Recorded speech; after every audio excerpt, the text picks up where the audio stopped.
amados hermanos, mi nombre es Alfredo López y quiero decirte que me da alegría poder compartir contigo un tema que nos da a nosotros esperanza en momentos difíciles. Mi familia y yo oramos para que Dios tenga misericordia de ti, de mí, de nuestras familias y de nuestros amigos. Hemos recibido bastantes pedidos de oración y los cuales nosotros estamos orando y toda la iglesia contigo.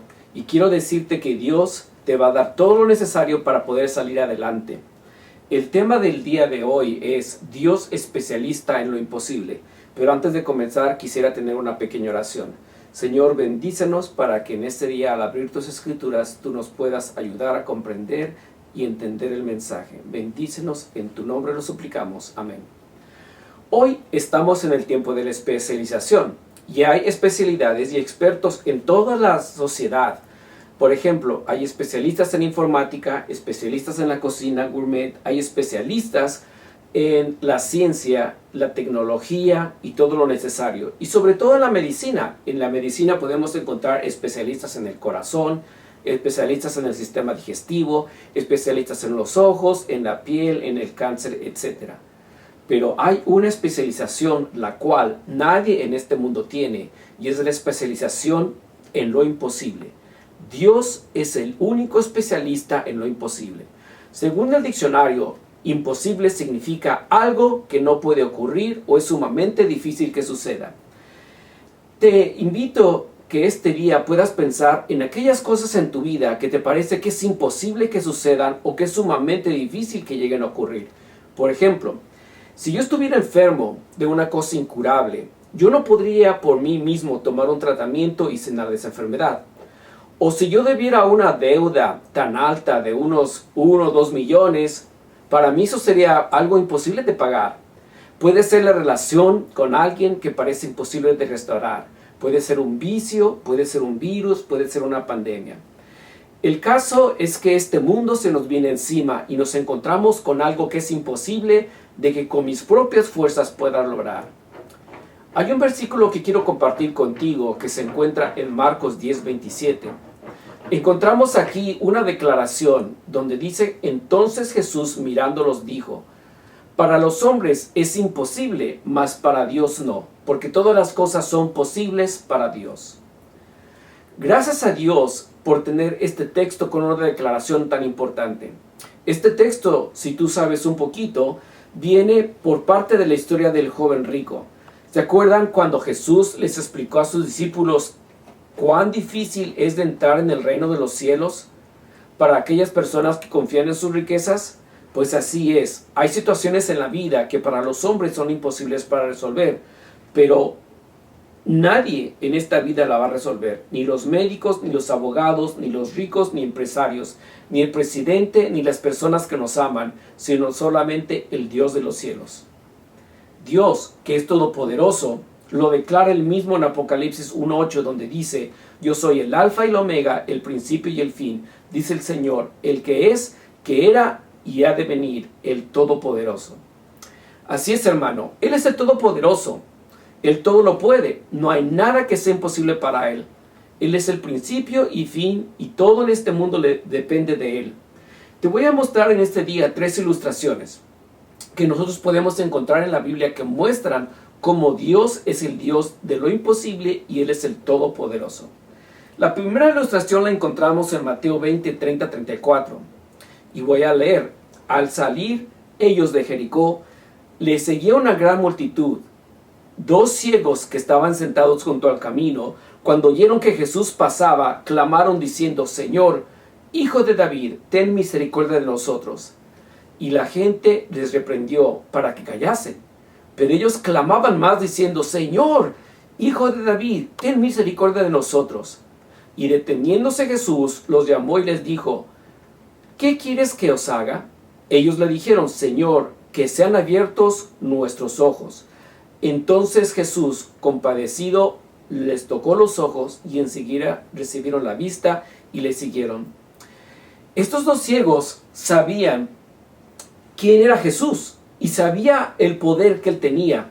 Lo habían escuchado ya antes. Nadie les explicó: Jesús restaura la vista, o Jesús sana, o Jesús hace esto.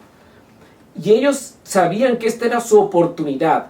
Ante el rechazo y la reprensión de los que estaban alrededor, no podían estar callados y gritaban cada vez más, porque ellos sabían que con el toque del Señor, ellos serían sanos. Ahora, ¿por qué crees que Jesús les preguntó a los hombres ciegos qué era lo que deseaban? ¿Acaso no sabía Jesús ya cuál era la necesidad de ellos? Jesús quería que los hombres le pidieran lo que necesitaban. A Dios le gusta oír eso.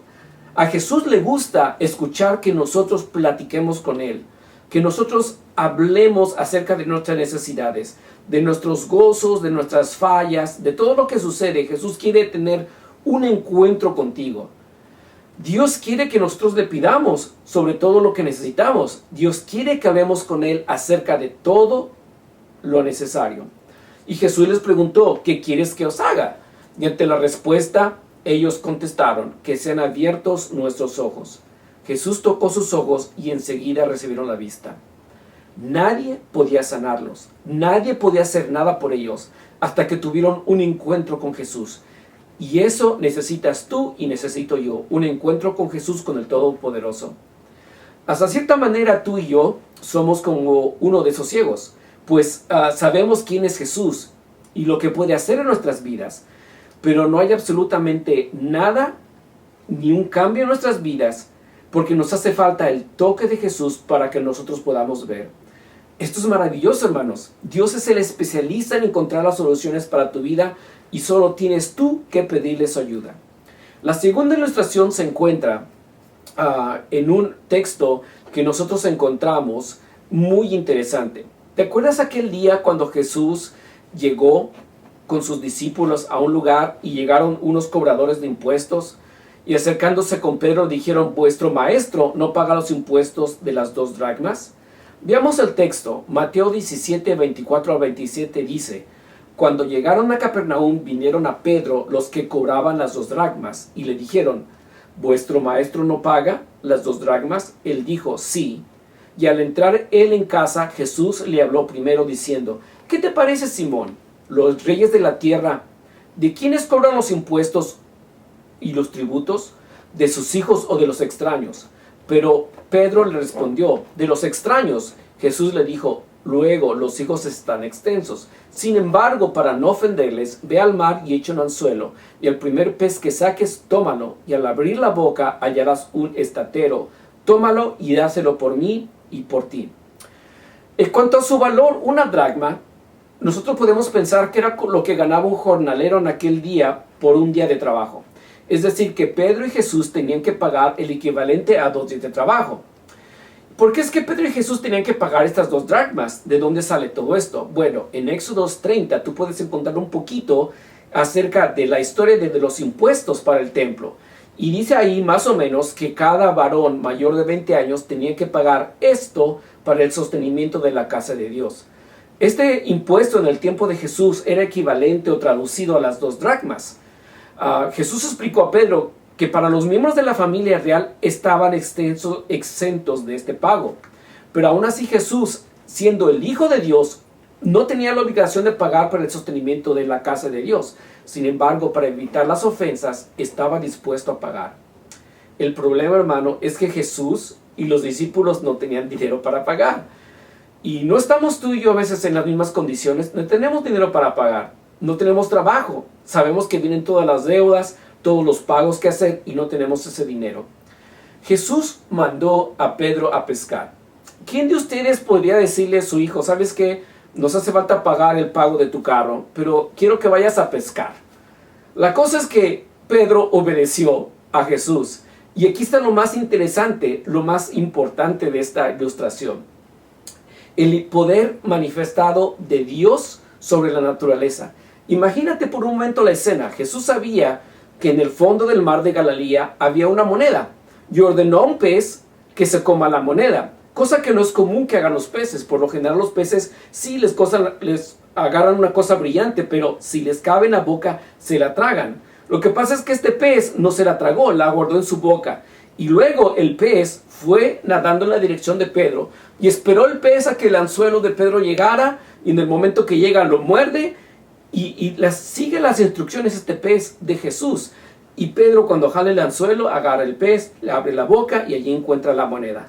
Esta moneda ¿verdad?, equivalía exactamente a 4 dracmas, el impuesto que tenía que pagar Jesús y el impuesto que tenía que pagar Pedro. Dios, hermanos, es maravilloso y provee de una forma increíble y asombrosa. Y esto puede ser la misma experiencia para ti y para mí. No tenemos nosotros que solamente, lo único que tenemos que hacer nosotros es pedirle a Jesús que nos dé, y Él va a hacer todo lo posible, hasta mandar un pez, para que entonces podamos tener el dinero para poder pagar lo que debemos. La tercera ilustración, ¿se acuerdan del momento cuando Pablo y Silas los metieron en la cárcel por echar fuera un demonio de una muchacha? La muchacha, que era esclava, ganaba mucho dinero para sus amos, adivinando el futuro, porque tenía un demonio dentro. Pablo, cuando llegó al lugar, ordenó al mal espíritu que abandonara a la mujer. Y ella, restaurada a su sano juicio, empezó a seguir a Cristo. Pero los amos se alarmaron, pues el negocio se les iba a venir abajo. No iba a haber más quien pudiera hacer las adivinaciones. Y así es que empezaron a hacer una tumulto, trajeron muchedumbre. La cosa es que los metieron en la cárcel. Y tú puedes encontrar un poquito más acerca de esta historia en Hechos 16, pero no te la voy a contar porque no tengo mucho tiempo. El resultado es que injustamente Pablo y Silas estaban en la cárcel. Y en Hechos 16, 23 al 26 voy a leer únicamente esto. Después de haberlos aceptado mucho, lo echaron en la cárcel, mandando al carcelero que los guardara con seguridad, el cual, al recibir esta orden, los metió en el calabozo de más adentro y les aseguró los pies en el cepo. Quiero hacer una pequeña pausa para explicar lo que es el cepo. El cepo es una estructura de madera que tiene hoyitos, ¿verdad? Y algunos, de acuerdo al diseño, pueden estar los pies, pueden estar las manos. Los cepos más, digamos, más difíciles eran los que tenían los hoyitos para los pies, las manos y para el cuello. Así es que la persona estaba inmovilizada ahí por mucho tiempo. El cepo, aunque ustedes no lo crean, todavía en nuestra actualidad, sí, en este año, se está ocupando en algunos países, y así es como detienen a las personas. Pero cierro el paréntesis. Continúo con la lectura, versículo 25. Pero a la medianoche, orando, Pablo y Silas cantaban himnos a Dios, y los presos los oían. Entonces sobrevino de repente un gran terremoto, de tal manera que los cimientos de la cárcel se sacudían, y al instante se abrieron las puertas y las cadenas de todos se soltaron. Lo que parecía imposible para el ser humano, Dios lo hace posible.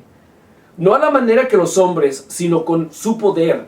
Imagínate, un terremoto le abrió las cadenas. ¿Te has puesto a pensar qué tipo de terremoto sucede? Que lo único que se caen son los grifos, el cepo, se abren las puertas, pero toda la estructura del edificio se mantiene intacto. Yo cuando veo un terremoto, cuando destruye el terremoto, destruye, no es específico el terremoto. Pero aquí está el ejemplo de Dios, que Él es el especialista en lo imposible. Nuevamente, Dios permite que suceda un terremoto para poder liberar a estos dos hombres de Dios. Hermano, no importa en qué puedas estar preso en tu vida, no importa cuál pueda ser tu cárcel, no creo que tú pienses que vas a poder salir de esta, pero Dios que liberó a Pablo y Silas puede liberarte. Aunque parezca imposible, Dios te puede ayudar a ti hasta usando un terremoto. Oye, hermano, quiero que tú sepas que nuestro mundo, con todos los avances en la educación, la ciencia, la tecnología, no es más seguro que lo que fue hace miles de años atrás, ni lo más seguro que fue el año pasado. Algo que puede suceder en cualquier momento, ¿verdad? Puede suceder. Y no hay seguridad, al menos que nosotros no hay seguridad, a menos que nosotros no nos pongamos en la mano de aquel que mantiene la eternidad y que está en control de todas las cosas. Tenemos un Dios que es especialista en lo imposible. Él está esperando para oír que le llamemos para pedir ayuda. Y si le llamamos, Él responderá. Al estar seguros en Dios, necesitamos entonces estar seguros de todas las promesas que Él nos ha dado. Dios está en control y podemos estar nosotros firmes delante de su trono de gracia. Me despido con uno de mis versículos favoritos. Salmo 46, 1-3. Dios es nuestro amparo y fortaleza, nuestro pronto auxilio en las tribulaciones. Por tanto, no temeremos aunque la tierra sea removida y se traspasen los montes al corazón del mar, aunque bramen y se turben sus aguas y tiemblen los montes a causa de su braveza. Oremos. Gracias, Señor, por ser un Dios tan maravilloso. Gracias porque tú eres el Dios de lo imposible. Señor, presentamos nuestras vidas delante de ti. Sabemos que por nuestras propias fuerzas no podemos hacer nada, pero confiamos en que tú, Señor, que nos amas, nos vas a ayudar en todo momento. Señor, gracias por esos ejemplos que podemos encontrar en la Biblia, sabiendo que tú lo puedes hacer todo. Lo que pareciera imposible para nosotros, tú lo puedes cumplir. Ayúdanos, Señor, en este día a tener un poco más de fe en ti, a confiar más en tus promesas, a confiar en que tú nos cuidas y nos vas a mantener con bien. Ayúdanos en este día, en tu nombre lo suplicamos. Amén.